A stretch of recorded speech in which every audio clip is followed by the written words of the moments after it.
Alors, bonjour mesdames, bonjour messieurs. Je m'appelle Mao Lao. Je suis de la compagnie CICIC Recherche. On est une compagnie de sondage qui avons surtout travaillé en Ontario. C'est ma première présentation en français au cours de ma carrière. J'espère que je vais bien m'en sortir aujourd'hui. Je suis très heureux d'être ici avec vous aujourd'hui. Ça me donne la chance pour moi de parler avec une nouvelle audience. Et puis, je voudrais en profiter aussi pour remercier tous les organisateurs de la journée d'aujourd'hui pour leur chaleureux accueil et surtout une mention spéciale à M. Vaillancourt, directeur général, qui fait un excellent travail, qui est un excellent ambassadeur pour l'association marketing ici. Alors, le sondage a été rendu possible, la présentation d'aujourd'hui a été rendue possible grâce à de nombreuses participations parmi vous, les gens dans la salle aujourd'hui. On a envoyé un sondage à tout le monde il y a quelques semaines. On a eu beaucoup de réponses. Ça a été très agréable de voir ça. Et puis, le sujet d'aujourd'hui, c'est le big data. Et puis, quand j'ai été pris à expliquer ça à ma famille, on m'a demandé qu'est-ce que je venais présenter aujourd'hui, de quoi qu'on venait parler. Et j'ai trouvé ça un peu compliqué à leur donner une réponse. Et puis, je sais qu'à mon père, je peux m'en sortir. Je lui ai dit que, tu sais, papa, nous, on fait des sondages aujourd'hui, mais un jour, on n'aura plus besoin d'en faire des sondages parce que les réponses vont venir d'elles-mêmes et on va les avoir d'avance. À d'autres personnes, comme à ma tante, c'est un petit peu plus compliqué à lui expliquer. Je lui ai dit, ben, tu te rappelles dans les années 80, quand tu étais allé en voyage en Californie, puis que tu étais sur le chômage en même temps, mais je pense que ça ne passerait plus de nos jours. Je pense qu'ils ont compris.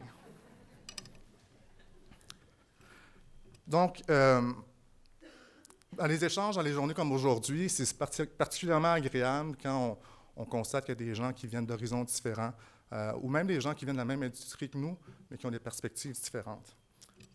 Alors, sans plus tarder, on a demandé aux gens dans quel secteur d'affaires ils travaillaient. Bien sûr, on s'attendait à une forte représentation des entreprises de services. Également, une surreprésentation comparée à l'industrie nationale par rapport aux agences de communication.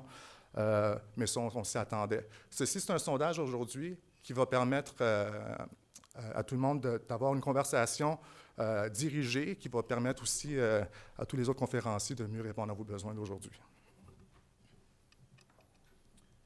Si on regarde la clientèle, des gens qui sont ici aujourd'hui et des membres de l'AMR, on voit que c'est principalement des compagnies qui font affaire avec des entreprises ou encore avec les deux, les entreprises et les consommateurs. Et les sociétés qui font affaire avec les consommateurs seulement, ça représente un quart environ des gens qui ont répondu au sondage. À la grande question, qu'est-ce que le big data? On a proposé quelques réponses aux gens et par chance, il n'y a personne qui a choisi une des mauvaises réponses. Ce n'était pas nécessairement mauvais, mais le buzzword du moment. Mais en tout cas, il n'y a personne qui a choisi ça.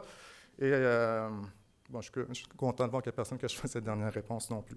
Pour le reste, c'est des variations sur le même thème. Je pense que quand vous parlez avec vos collègues, c'est également difficile pour vous, parce que c'est un concept qui impacte nos vies, c'est un concept qui impacte tout nos travails. Je pense que les gens dans les petites et les grandes entreprises, le moindrement qui touche aux données, le moindrement qui touche aux relations clients, les changements dans le monde aujourd'hui, ça les impacte.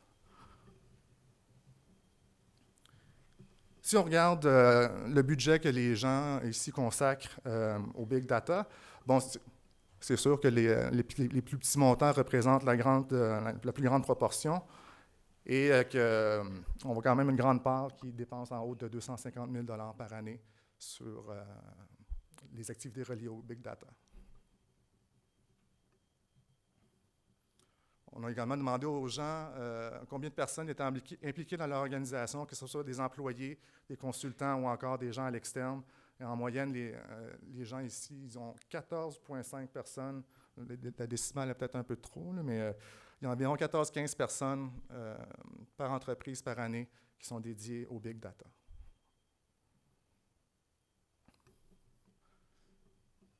Qu'est-ce qui est intéressant par la suite, c'est de constater à quel point les gens ici, ils sont familiers ou ils sont des utilisateurs déjà d'un système comme un CRM.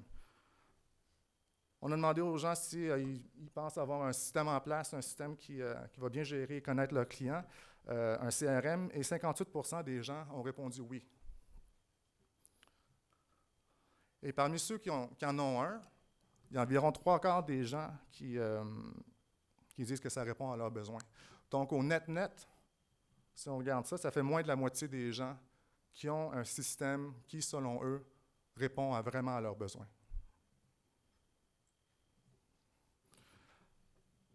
On a ensuite demandé aux gens où ils entreposent leurs données. Dans la moitié des cas, c'est à leur bureau. Et dans l'autre moitié des cas, environ dans 47 % des cas, c'est sur le cloud, que ce soit en mode privé ou encore en mode public. Une autre question intéressante, on a constaté tout à l'heure qu'environ la moitié des gens ici qui ont un système qu'ils jugent satisfaisant. Et si on regarde la question à savoir s'ils s'en servent, on a également un peu moins de la moitié des gens qui disent qu'ils s'en servent de leur CRM. Donc, 12 % qui disent que c'est de manière optimale, 35 % de manière correcte, et plus de la moitié qui disent que, bon, c'est pas quelque chose dont ils maximisent l'utilisation.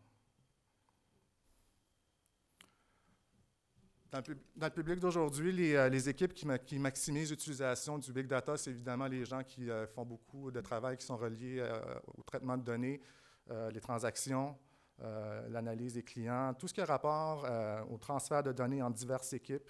Et encore là, le nombre d'opérations est toujours un facteur important dans l'utilisation du big data pour les employés.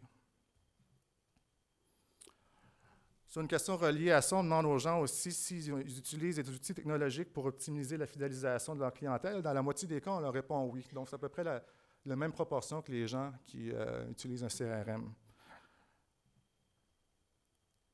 Et moins de la moitié qui utilisent ça le font de manière systématique. Donc, on voit à travers toutes ces questions simples-là, c'est que soit que les gens n'ont pas de système, ou soit que les gens ont un système et qui ne s'en servent pas de manière idéale. Donc, si on regarde les gens qui vraiment ont un système qui est taillé à leur mesure pour leurs besoins, le pourcentage descend dramatiquement. Et là, on voit qu'il y a 70 % des gens qui choisissent leurs clients. Et si on compare ça à ce tableau-ci, ça veut dire qu'il y en a une bonne gang qui font leur sélection sur Excel ou quelque chose comme ça, parce que la proportion est très grande. Au niveau des bénéfices perçus pour les gens qui sont ici aujourd'hui, évidemment, tout a rapport avec l'augmentation des ventes, l'amélioration des relations clients, des meilleures prises de décision, d'opérations plus efficaces. Donc, c'est des réponses qui tournent pas mal tous autour du même thème. Donc, on essaie de maximiser les relations qu'on a. Ça coûte cher à obtenir des nouvelles relations. Donc, on essaie de les maximiser autant que possible. Au niveau des craintes, c'est un sujet qui est amplement discuté. Il y a 60 % des gens qui ont des craintes, que ce soit par rapport à la vie privée, risque au niveau de l'exécution, la sécurité, les risques opérationnels. Et les autres 40 % ils pensent qu'il n'y a aucune crainte ou ils n'ont aucune réserve par rapport à ça. Et ce qui est intéressant, c'est quand on regarde de plus près, plus les gens sont impliqués dans le big data, plus ils en savent, plus ils sont responsables, plus ils risquent d'avoir des craintes. Donc, les gens qui ne l'utilisent pas, dans une mesure de 44 %, 44 % des gens qui n'utilisent pas le big data ont des craintes, tandis qu'à l'autre extrême, les gens qui sont principalement responsables, près de 3/4 de ces gens-là ont des craintes, que ce soit au niveau de l'utilisation de la vie privée, etc., etc.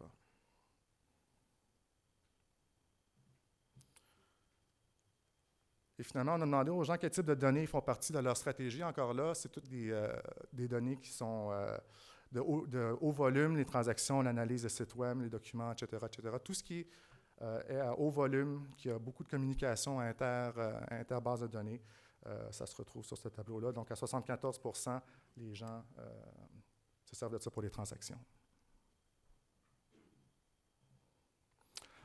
Alors, ceci complète la présentation d'aujourd'hui. Si vous avez des questions, si vous voulez remplir le sondage et que vous ne l'avez pas encore fait, vous pouvez toujours le faire en contactant la personne ressource au sein de l'AMR qui s'empressera de vous envoyer le lien. Et sur ce, je vous remercie. Je vous souhaite de passer une très belle journée.